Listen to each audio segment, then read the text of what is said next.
We are at Sydney Harbour. On the boat to Manly. A working day.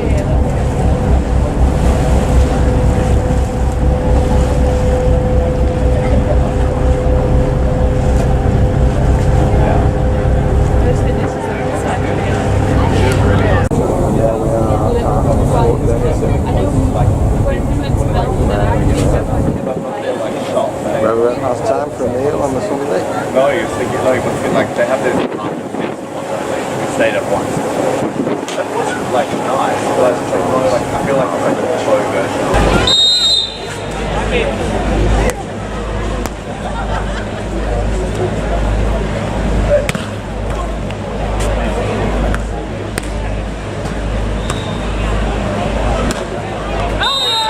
Delightful play, Canada getting a touch on the block and it went in.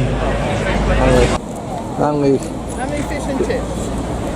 a tradition going back a few years now. Come to Manly and have fish and chips. New Zealand, hey? And the water dragons. It's the things that still fun because it's Here in Manly. yes, I think I bet it's funny. It's interesting. Oh my god.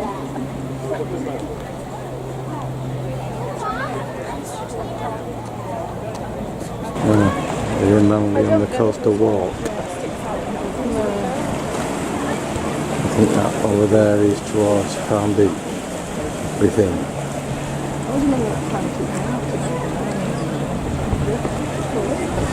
All completely by surprise. I'm all rugged up for the roof, I've got my beanie on, I've got my wet weather jacket on, I can start stripping now, I'm too hot. So you can see the nice little footprint there, folks, that smooth patch of water. So that's actually a whale footprint, and that's created by the movement of the fluke underwater. So it displaces the water, creates an upwelling, and that creates that nice smooth patch. So again, that's where the whale was, not where it is now.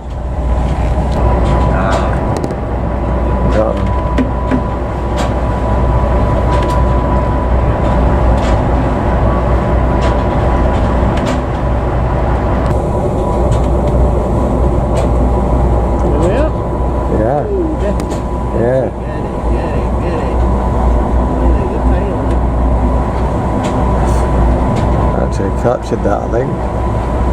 No, we're going to get a round out. So these guys are gone for another dive, folks. So the pectoral fins. Back on dry land. This was the whale watching boat that we've just been on. And we're back in Darling Harbour. We're about to meet Emma and her works down here. Welcome to the floor of this way.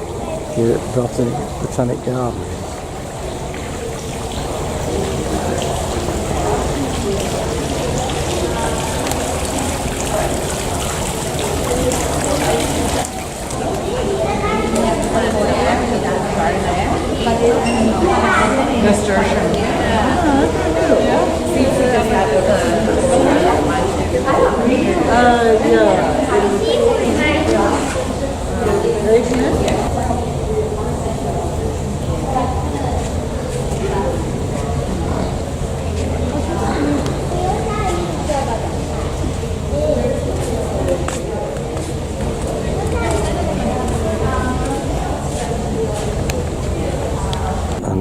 Here we are in the Blue Mountains at the Blue Mountains Botanical Garden, the highest botanical garden in Australia, over 1,000 metres in height above sea level. And you can tell it is because the temperature is definitely a little bit cooler than on the ground, and it's not probably 18-19 degrees. But as you can see, we can see for miles. This, which you've come to see, is the potted blue pooyals. A very rare specimen indeed, and not very often in flower.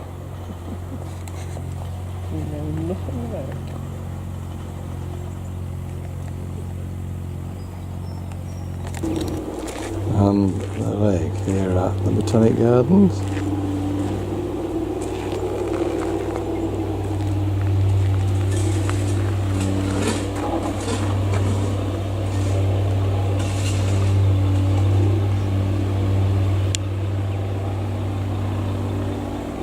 And the view from the Northern Pavilion looking at various heathers.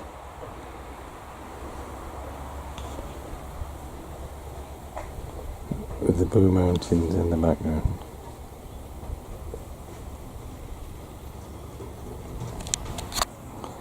It's the Blue Fairy Run.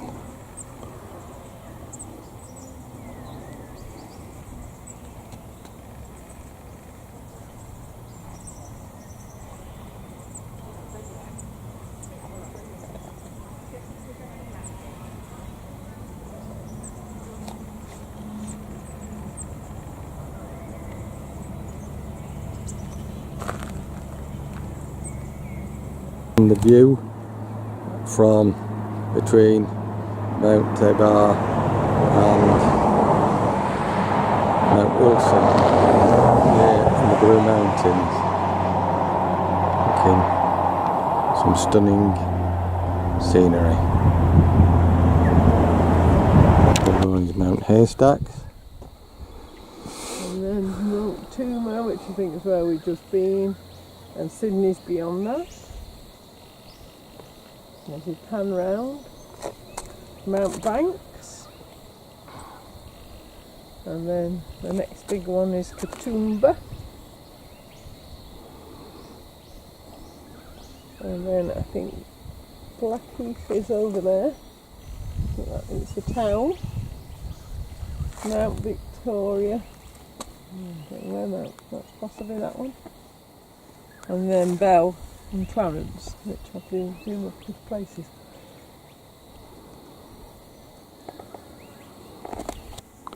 And more look out here on Mount Wilson.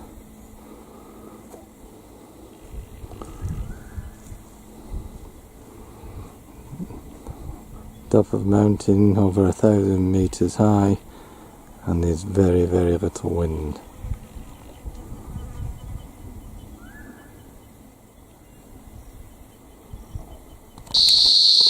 And the cathedral ferns and the giant tree which you're going to see, but listen to the noise. Incredible. Painfully noisy.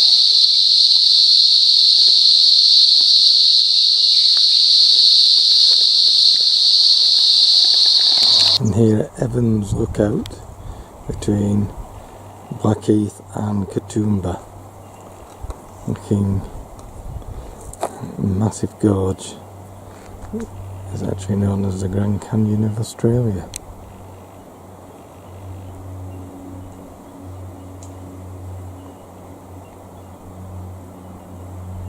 Now looking at Echo Falls and the Three Sisters.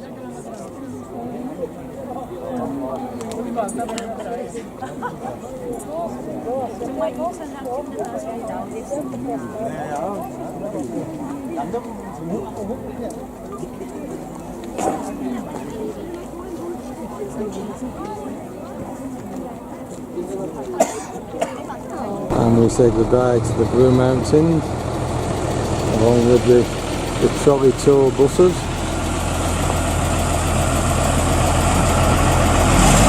Going back to Katoomba and look at a final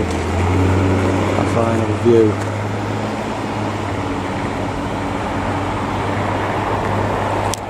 I'm here in Balmoral. Looking out to sea on a clear blue sky again. A little breeze, but otherwise very pleasantly warm. Very good to walk.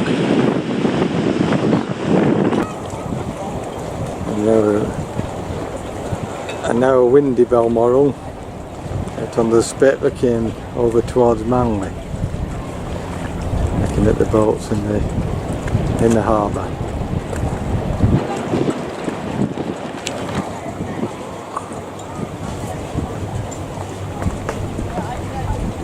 date is it? It's not 22nd, is it? Oh, I need to pay. 23rd. How much do we owe? What's it? 900, was it? Well, you took it 900. It's 90. Bloody hell. Don't pay $900. Where are you going to get that sort of money from? And here at Balmoral we watch you just going into the water.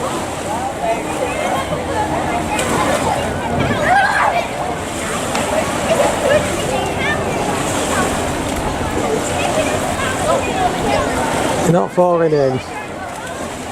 What's the temperature? What's the temperature? Kookaburra sits in the old gum tree.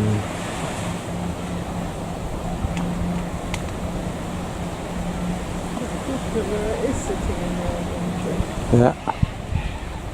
Not moving very much. Oh, there you are, thank you.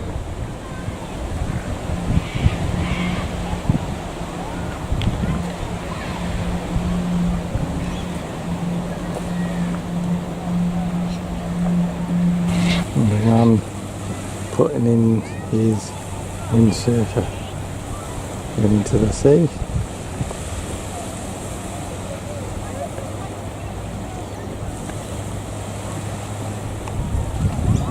Here's Balmoral.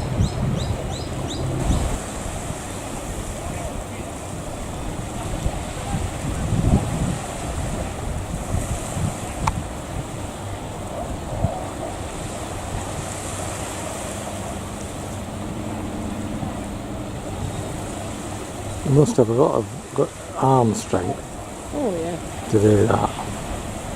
Whole leg, I think, too. Yeah. I think your legs are open. And you've got quite a trip to steer between The the boats. boats if they're on roll there. Mm. It's really easy. Yeah. Okay. Where are you guys from again?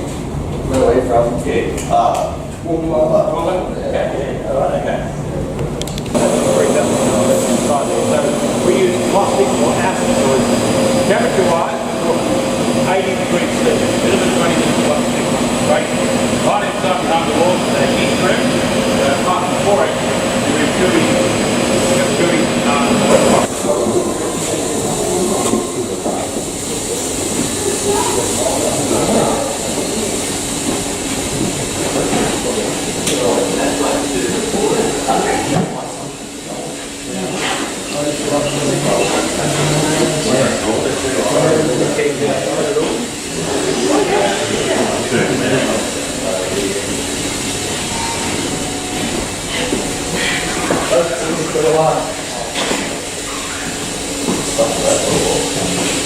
And down in the centre of Brisbane, this is the world, or the famous most landmark is the clock tower at the Brisbane Town Hall.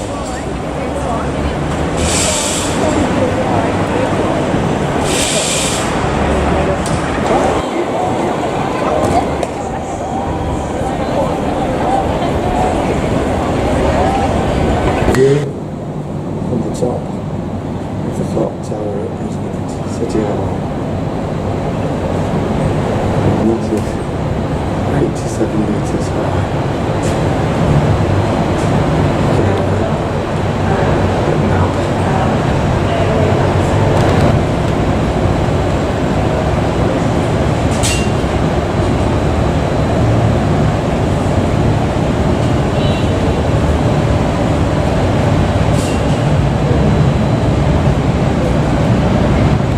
Features you see are all Oamaru limestone from New Zealand. Right.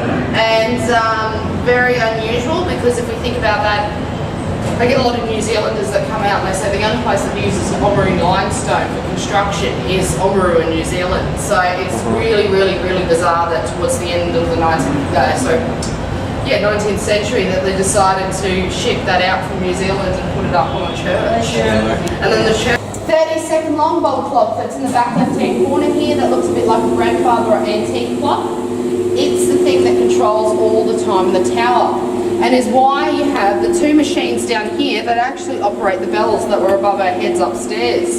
So this machine here turns, pull downs on those cords, and that rings the 15-minute bells. When you're up here for the hour, this machine here turns, pulls down on the lever, which then pulls down on the cord, which rings the hour bell.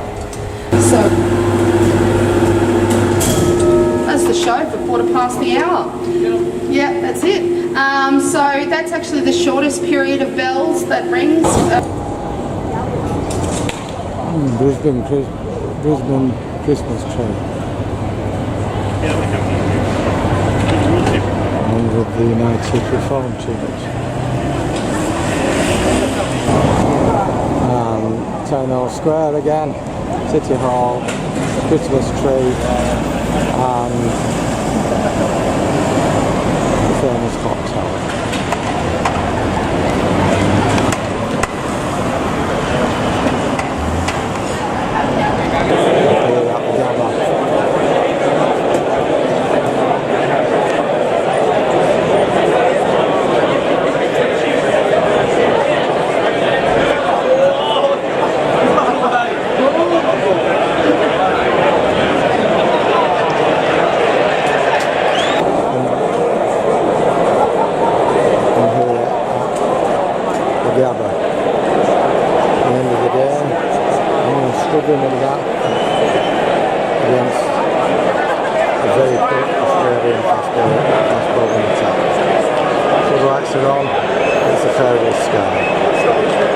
Of this river for thousands of years, but Brisbane City has its origins as a penal settlement for convicts.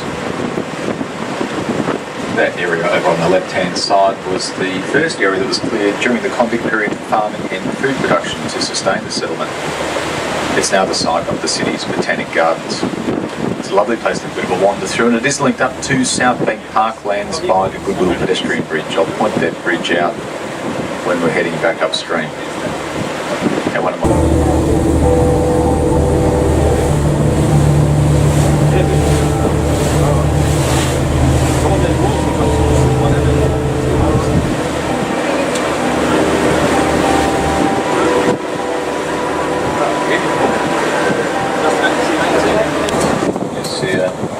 building, that's the Brisbane Jazz Club. It was established as a jazz club in 1972.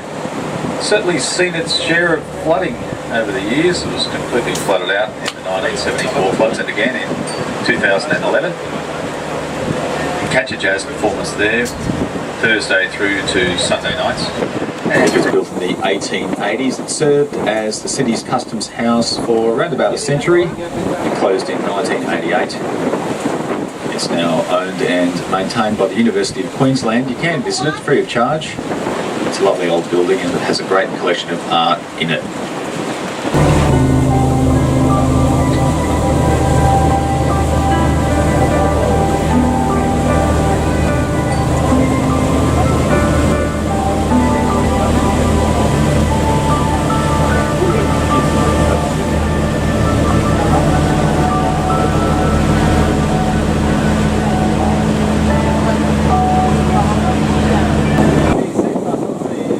Further along on the left-hand side, all those large brick buildings up on top of the hill, they're all part of the Lucasville College of Economics in Brisbane.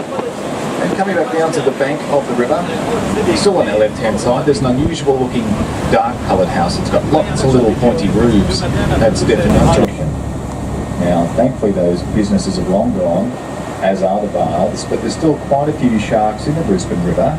In fact, the river's quite famous for them. It is featured in several documentaries. We often see them jump right out of the water. They're normally only 3 or 4 footers, what's that make it? Metre and a half, but a nasty little species called the bull shark. In fact, the river's a bit of a nursery for them. Now, we're not too sure why they jump out of the water, but they do it fairly frequently. So